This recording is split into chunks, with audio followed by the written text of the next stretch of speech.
Ding dong recording studio Saharsa. Music director Amit बाबू।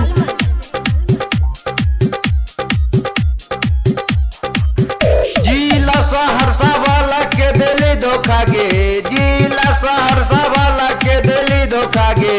कैलही पसंद चौरी भिकमंगा छौड़ा गे, कैलही पसंद चौरी भिकमंगा छौड़ा गे।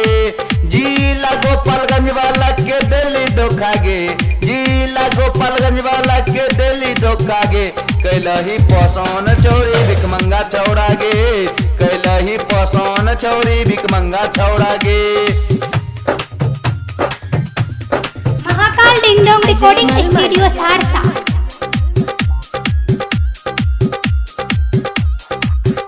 देखी पलट के छिए दिलवा लागे, देखी पलट के छिए दिलवा लागे।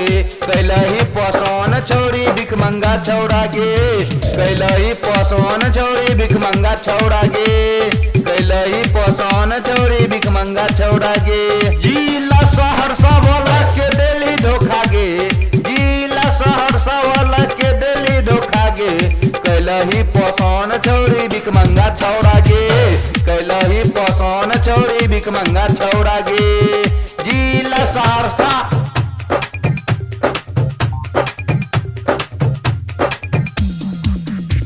Mahakal ding dong recording studio Saharsa. जिला मधेपुरा वाला के दिली धोखा गे, जिला मधेपुरा वाला के दिली धोखा गे। कैलही पसंद चौरी भिकमंगा छौड़ा गे, कैलही पसंद चौरी भिकमंगा छौड़ा गे। जिला सहरसा वाला के दिली धोखा गे, जिला सहरसा वाला के दिली धोखा गे। कैलही पसंद चौरी भिकमंगा छौड़ा गे, कैलही पसंद चौरी भिकमंगा छौड़ा गे। Mahakal ding dong recording studio Saharsa.